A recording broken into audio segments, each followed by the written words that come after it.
ರುಚಿ ಚಾನಲ್ಗೆ ಸ್ವಾಗತ. ನಾವು ಇನ್ಸ್ಟೆಂಟಾಗಿ ಈಸಿಯಾಗಿ ಮತ್ತು ಟೇಸ್ಟಿಯಾಗಿ ರವೆ ದೋಸೆ ಯಾವ ರೀತಿ ಮಾಡೋದು ಅಂತ ತೋರಿಸ್ತಾ ಇದ್ದೀನಿ. ಬೇಕಾಗಿರುವ ಸಾಮಗ್ರಿಗಳು, ನಾನು ಇಲ್ಲಿ ಸ್ವಲ್ಪ ಕುಂಬಳಕಾಯಿ ತೊಗೊಂಡಿದ್ದೀನಿ. ಕುಂಬಳಕಾಯಿ ಸಿಪ್ಪೆ ತೆಗೆದು ತುರಿದು ಈ ಥರ ಇಟ್ಕೊಂಡಿದ್ದೀನಿ. ನೀವು ಕುಂಬಳಕಾಯಿ ಇಲ್ಲ ಅಂದರೆ ಕ್ಯಾರೆಟ್ ಬೇಕಂದ್ರೂ ಹಾಕೊಬೋದು. ಮತ್ತು ಒಂದೆರಡು ಹಸಿಮೆಣಸಿನ್ಕಾಯಿ ಸಣ್ಣ ಕಟ್ ಮಾಡಿ ಇಟ್ಕೊಂಡಿದ್ದೀನಿ. ಮತ್ತು ಸ್ವಲ್ಪ ಕೊತ್ತಂಬರಿ, ಮತ್ತು ಸ್ವಲ್ಪ ಕರಿಬೇವು ಕಟ್ ಮಾಡಿ ಇಟ್ಕೊಂಡಿದ್ದೀನಿ. ಮತ್ತು ಸ್ವಲ್ಪ ಮೆಂತ್ಯ ಪೌಡರು. ಇದು ಆಪ್ಷನಲ್ಲು, ಬೇಕಂದರೆ ಹಾಕೊಬೋದು, ಇಲ್ಲಾಂದರೆ ಬೇಡ. ನಾನಿಲ್ಲಿ ಮೆಂತ್ಯ ಪೌಡರು ತೊಗೊಂಡಿದ್ದೀನಿ. ಮತ್ತು ರುಚಿಗೆ ತಕ್ಕಷ್ಟು ಉಪ್ಪು, ಮತ್ತು 1 ಬೌಲು ಚಿರೋಟಿ ರವೆ ತೊಗೊಂಡಿದ್ದೀನಿ. ದಪ್ಪ ರವೆನಾದರೂ ಹಾಕ್ಬೋದು ಅಥವಾ ಚಿರೋಟಿ ರವೆನಾದರೂ ಹಾಕ್ಬೋದು. ಮತ್ತು ಒಂದು ದಪ್ಪದು ಮೀಡಿಯಮ್ ಸೈಜ್ದು ಈರುಳ್ಳಿ ಕಟ್ ಮಾಡಿ ಸಣ್ಣಗೆ ಇಟ್ಕೊಂಡಿದ್ದೀನಿ. ಇವಾಗ ಮಾಡೋದು ಯಾವ ರೀತಿ ಅಂತ ನೋಡೋಣ. ಮೊದಲಿಗೆ ಒಂದು ಬೌಲ್ ತೊಗೊಂಡು ಚಿರೋಟಿ ರವೆ ಹಾಕ್ತಾಯಿದ್ದೀನಿ. ಮತ್ತು ಮೆಂತ್ಯ ಪೌಡರು, ಮತ್ತು ಉಪ್ಪು, ಮತ್ತು ಇದೆಲ್ಲ ಹಚ್ಚಿಟ್ಕೊಂಡಿದ್ನಲ್ಲ ಕುಂಬಳಕಾಯಿ, ಈರುಳ್ಳಿ, ಹಸಿಮೆಣಸಿನ್ಕಾಯಿ ಎಲ್ಲ ಮಿಕ್ಸ್ ಮಾಡ್ಕೊಳ್ಳೋಣ. ಅಂದರೆ ತುಂಬ ರುಚಿಯಾಗಿ ಬರುತ್ತೆ. ಇದು ಇನ್ಸ್ಟೆಂಟಾಗಿ ಬೇಗ ಮಾಡ್ಕೊಂಬಿಡ್ಬೋದು. ಒಂದು 5 ರಿಂದ 10 ನಿಮಿಷ ನೆನೆಯೋದಕ್ಕೆ ಬಿಟ್ಬಿಡೋಣ. ಒಂದು 10 ನಿಮಿಷ ಟೈಮ್ ಇದ್ದರೆ ಒಂದು 10 ನಿಮಿಷ ಓಕೆ. ನೋಡಿ, ಎಲ್ಲ ಹಾಕಾಗಿದೆ. ಇವಾಗ ನೀರು ಹಾಕ್ಕೊಂಡು ಚೆನ್ನಾಗಿ ಸ್ವಲ್ಪ ಮಿಕ್ಸ್ ಮಾಡ್ಕೊಳ್ಳಿ. ಅಂದರೆ ದೋಸೆ ಅದಕ್ಕಿರಲಿ, ನೀರು ಆ ಕನ್ಸಿಸ್ಟೆನ್ಸಿನಲ್ಲಿ ನೀವು ದೋಸೆ ಹಿಟ್ಟು ರೆಡಿ ಮಾಡ್ಕೊಳ್ಳಿ.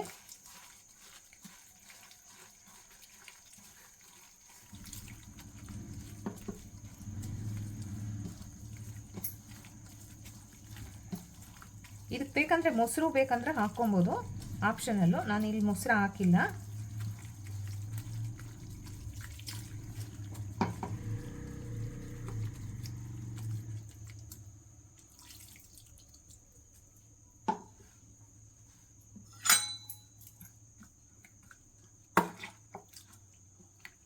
ನೋಡಿ, ನೀವು ತವದ ಮೇಲೆ ಎತ್ತಿ ಹಾಕೋ ಥರ ಇರಬೇಕು. ಇನ್ನು ಸ್ವಲ್ಪ ನೀರು ಹಾಕೊಳ್ಳೋಣ.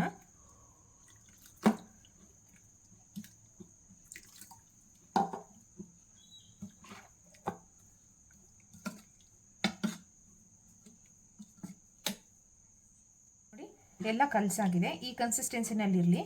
ಇದನ್ನು ಒಂದು 10 ನಿಮಿಷ ನೆನೆಯೋದು ಬಿಟ್ಬಿಡೋಣ.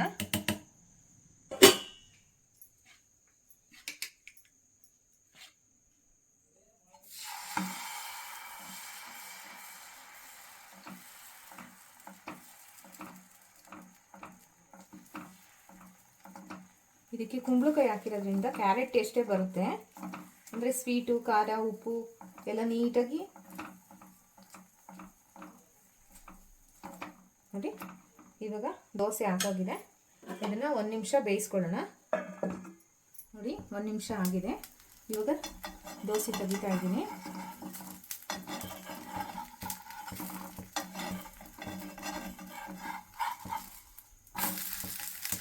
ನೋಡಿ, ಎಷ್ಟು ಚೆನ್ನಾಗಿ ಬಂದಿದೆ.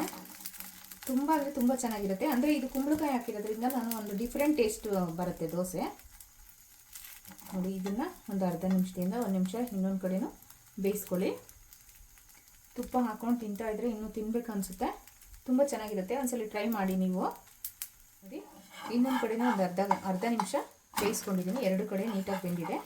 ಇವಾಗ ಸರ್ವ್ ಮಾಡ್ತಾಯಿದ್ದೀನಿ. ನೋಡಿ, ಬಿಸಿ ಬಿಸಿ ದೋಸೆ ಸರ್ವ್ ಮಾಡಿದ್ದೀನಿ. ತುಂಬ ಅಂದರೆ ತುಂಬ ಚೆನ್ನಾಗಿ ಬಂದಿದೆ. ಮಕ್ಕಳೆಲ್ಲ ಕುಂಬಳಕಾಯಿ ಡೈರೆಕ್ಟ್ ಕೊಟ್ಟರೆ ತಿನ್ನಲ್ಲ. ಈ ಥರ ಮಾಡಿಕೊಟ್ರೆ ದೋಸೆ ಜೊತೆಗೆ ಚೆನ್ನಾಗಿ ತಿಂತಾರೆ. ನೋಡಿ, ಈ ವಿಡಿಯೋ ಇಷ್ಟ ಆಗಿದ್ರೆ ಪ್ಲೀಸ್ ಲೈಕ್ ಮಾಡಿ, ಶೇರ್ ಮಾಡಿ, ಕಮೆಂಟ್ ಮಾಡಿ, ಸಬ್ಸ್ಕ್ರೈಬ್ ಮಾಡ್ಕೊಳ್ಳಿ. Thank you.